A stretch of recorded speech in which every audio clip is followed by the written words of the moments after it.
Hmm. Good morning, everyone. Welcome to my life and afterlife.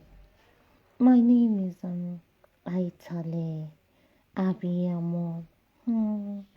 So I came across Yemi Oshibajo Yemi. Èèyàn kúkúrú bèlè sí Yemi. Bàbá Ṣákwẹ́. Bàbá kékeré. Onífìlà pẹ́kí. Atúfọ̀ of our time. Ìwọ gangan ni agbọ́tìkú yọ. Mi ò rí ẹni bí nǹkan rere rí àfi ibi tí wọ́n ti ń túfọ̀.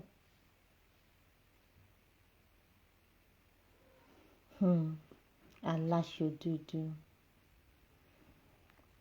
Òun mọ̀jú kó máa wo dúdú lọ. Pásítọ̀ sọnù.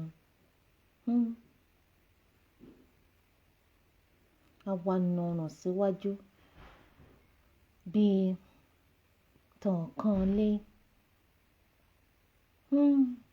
Àfojú olóore gúngi. Àfibìsọ olóore. Well, olóore ẹ̀dẹ̀ làwọn náà. Oore with benefit. Mo ṣe bí tá bá fàgbò fégún àjòkun ẹ̀lẹ̀. Àwọn ọmọ dání ni o. Òtúfọ̀ for 7 years. Ó fi 7 years pínlẹ̀ wèrè Yẹmí. Ó jóyè àwòdì fún 7 years.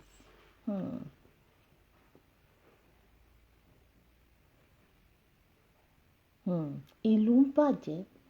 Wọ́n ń pa Yorùbá. Wọ́n ń pa àwọn Christians, Muslims. Kò tá ẹ lára. Àwa wí tán.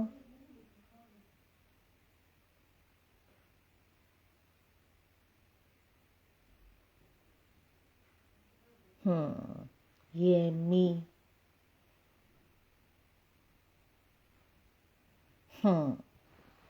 Àwa wí tán. Àti wá àti àtọ̀fọ̀bàjẹ́ àdán ṣekúṣẹyẹ. Ẹ wá lọ sọ́wọ́. Ẹ wá lọ ṣe photo op. Ẹ lọ ṣe ojú ayé lọ́wọ́.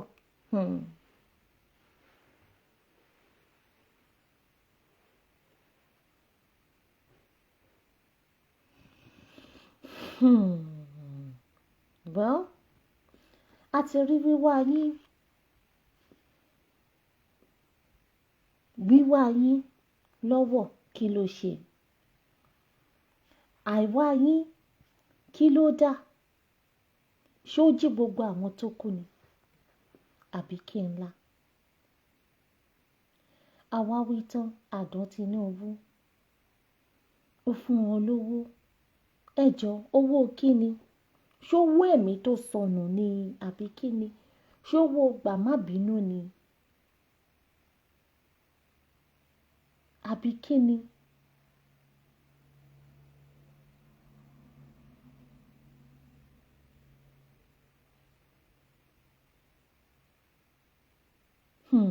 Ó ga gan. Ìwà tẹ́ wù láàrin Yẹmí àti gbogbo ẹ̀yin tẹ́ lọ sọ́wọ́. Ìwà tẹ́ wù láàrin yóò tó fura sí o. Torí eégún àti ró wọlé, èèyàn àti ró jáde. Àjẹ́ké lánàá, ọmọkúnlé ní. Ká ní ò ṣàmọ̀ pé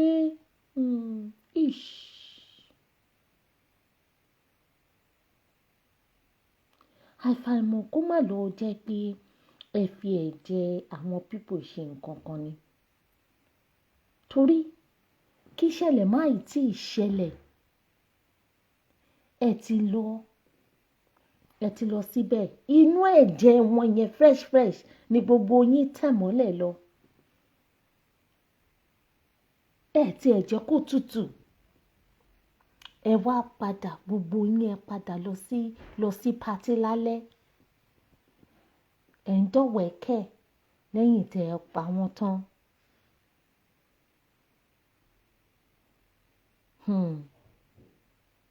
àdàbà yín pò gèdè bíi pé ẹyẹlé ò gbọ́ ẹyẹlé gbọ́ mo wà kọ́ṣẹ́ pé fi wọ́n ra rí ni.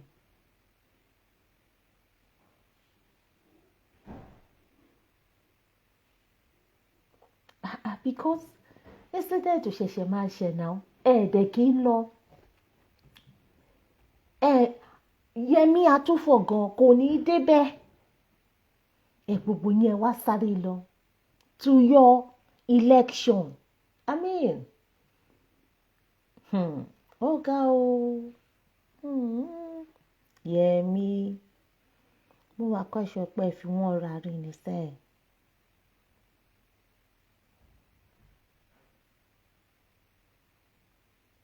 Bẹ́ẹ̀ ṣe lẹ́bọ kò ní fín bẹ́ẹ̀ ṣe létùtù kò ní gbà ẹ̀jẹ̀ wọn wà lọ́rùn yín. Àwa wí tán Yẹmí ó ní I have to abide by the process that produced Tinubu, whether it was good or bad. Lẹ́nu ẹ̀ wow interesting. Baba Peki, the same process that produced you. You want to talk about the process? The senseless, shameless, corrupt, despicable one that promotes the highest bidder. With the likes of your godfather, Kingmaker Tinubu. So you jolly well knew it was good when it favored you, but bad when it favored somebody else. Yemi, you're an hypocrite.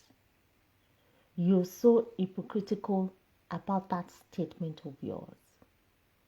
Yemi Oshibajo, you can't absolve yourself from this with your self-righteousness nonsense. A neo-Nigeria, like seriously? With this present constitution? With all your education? Wow. Well, I'm not surprised. I think you're confused, Yemi. You're saying a neo-Nigeria to your supporters on one hand. And this same you, Yemi, you were pledging alliance. You were pledging allegiance to continue Buhari's legacy. I mean,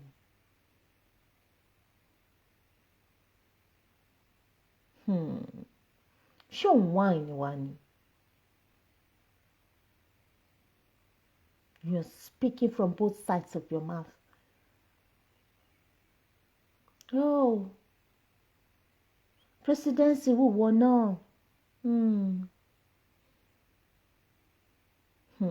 Ìwọ tó perform for 7 years. Ìjọ wo gan-an ló tó wá fẹ́ perform? Yet, salary alone, all the benefits attached to the job. And you didn't perform. Except, well, of course, in the Department of Condolence. Condolence visit, that is your area of specialty. Koda will perform exceedingly well, far above and beyond expectations. Well done, Yemi. Ìwọ gangan ni bad news convener. Agbọ́tikúyọ̀ fúnra ẹ̀. Messenger of death. Aláṣọ dúdú. Ó ti wá jó jẹ́ ẹ lójú báyìí sìn. Wọ́n ti tiẹ̀ wọ́n náà ti tirẹ̀ pa. Ó ti taste power. So you're craving for more. Ìwọ tó lè ṣe nǹkan kan ní 7 years tó wà pẹ̀lú wọn. Ọwọ́ rò pé tó bá débẹ̀ ó máa ṣe. Kí ló fẹ́ ṣe? With the incapacitated 1999 constitution, with the level of moral decadence and corruption in the land. Yemi.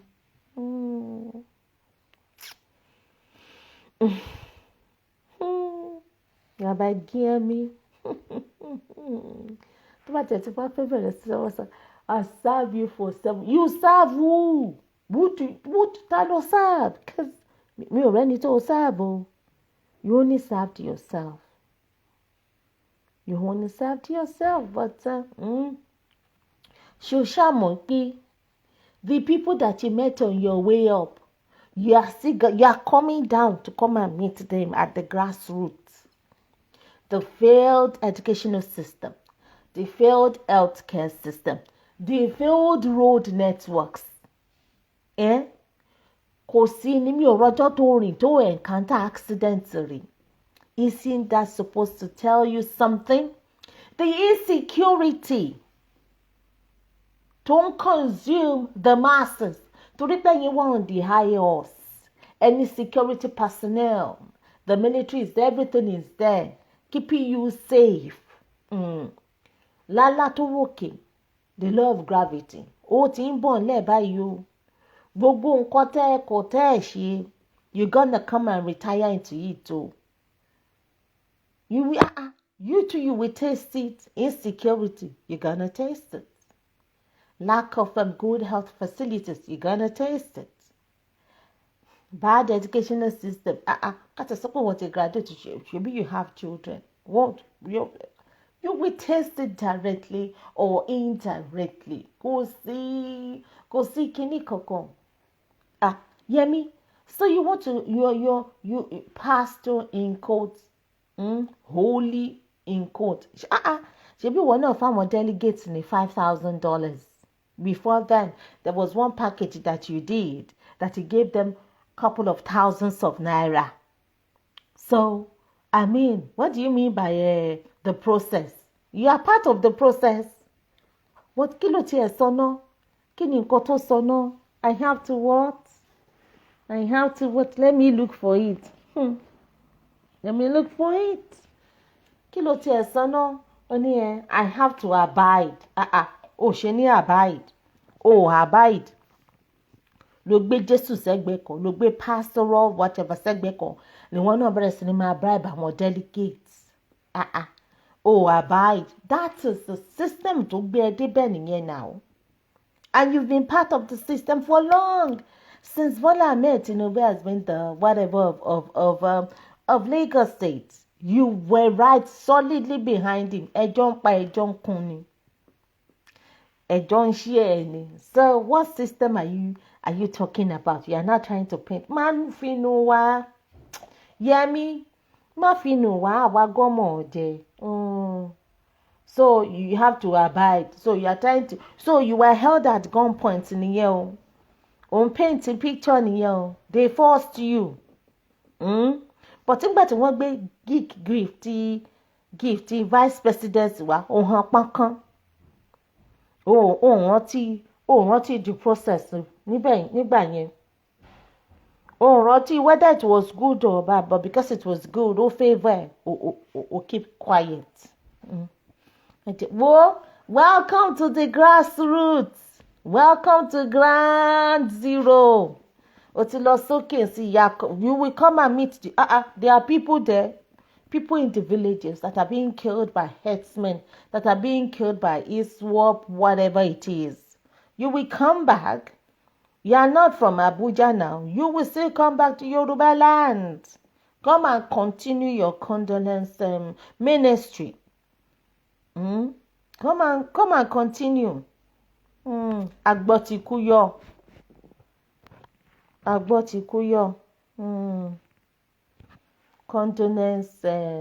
Condolence pastor. Mi ò rí ẹníbi tí wọ́n ti ṣe nǹkan dáadáa rí. Àfi ibi tí wọ́n ti máa tú fọ́. Ìwọ ló máa lọ kí wọn. Wọ́n kó ara fẹ́ra kù. Dúdú black ló dẹ̀ máa wọ̀ lọ. Kí ló fẹ́ wọ̀ lọ síbi condolence anyways? It's black. Black India. Black pastor. Black messenger. Yemi Ọ̀ṣínbàjò. Ìyẹn náà dá. Múra sí. But let me seize this opportunity to welcome you.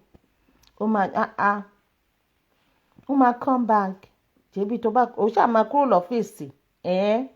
O máa kúrò ìwọ náà ti taste ò fẹ́ fi sílẹ̀. Ló ṣe ní kó take your shot, kó shoot your shot at the presidency. ó dẹ̀ ti rí báyìí sìn, ó ti fìdí rẹmi, wàá wá padà sílé. Ó ṣáà ti wà lórí CV ẹ because oh my God, epistle CV ẹ from Genesis to Revelation ni ó dẹ̀ fi ṣe nǹkan kan. Ìyẹn là ń bẹ́ẹ̀ sọ. Wàá fi sí vice president, former vice president fi sí, kó o dẹ̀ fi agbọ́tikúyọ̀ condolence kí la ti máa pè mí ò mọ òyìnbó yẹn but bá mi hard yẹn náà mọ́ as part of your CV ìyẹn náà dá. Múra sí onífìlà pẹ́ẹ́kí agbéfìlà wó lọ́wọ́, wọ́n ń gbé fìlà wó lọ́wọ́, inú wọn Yẹmí ni, ìwà wọn Yẹmí ni. Ìyẹn ò jẹ́ wá mọ́, ìyẹn ò bá gbé kódà kó gbàgbádá wó lọ́wọ́ sí òfò níbi tíjọ́ kejì ọjà. Ẹ máa bọ̀ lé, ẹ yá come and meet the infrastructures, the kìíní kọ̀tẹ́ put on ground, come and meet it. Maybe you are up there, you are safe, the security, come down to reality. You are coming back to reality now. Welcome on board. Welcome on board. Come and see what the masses are facing. Yummy. Pastor Collier, àwọn onísọ̀lẹ́nu, orí gẹ́gẹ́ bí ẹ̀dìyẹ tọ́kì sínú omi. Go look back at yourself. You've aged. Oh my God. Ní mọ́ra sí i. Wọ́n gba sálárì gbogbo èkó sí. Wọ́n ṣiṣẹ́, wọ́n dẹ̀ ń gbowó. Ọmọjú olóore ẹ̀dẹ̀ ó fi gúngi. Ìka tó fún ẹ lọ́wọ́ ló ń jẹ oge jẹ. Ọwọ́ tó gbé ẹ sókè. Ọwọ́ tó gbé ẹ sókè ó mú àdá. Ọwọ́ tó gbé ẹ sókè ó mú àdá. Ó fi bẹ́ẹ̀, o rò pé ìwọ náà ti tó o ti ṣe kíní kan tí well ẹ̀yin méjì fúnra yín ní kẹjọ máa fúnra yín lóògùn jẹ. What goes round comes round. Ohun tó so yín pọ̀ ló tún yín ká. Nǹkan tó so yín pọ̀ òun ló tún yín ká. Bọ́wọ́ yín kẹ́ ẹ̀yìn bọ́ fúnra yín headache yín nìyẹn. Bọ́wọ́ yín kẹ́ ẹ máa fi kúlé ra yín wàhálà tí yín nìyẹn. Wow. Lọ sọ pé táyé bá yẹ wọ́n tán. Kò sẹ́ni tí wọ́n máa gbé gorí ẹṣin tí ò ní sọ papọ̀. Ìwọ̀n náà ti débi ò ti taste ẹ̀. Mo wá kọ́ ṣe pé Buhari gan máa wù ẹ́ ni pé ẹni tí ó wù wọ́n náà. Ó wù wọ́n náà.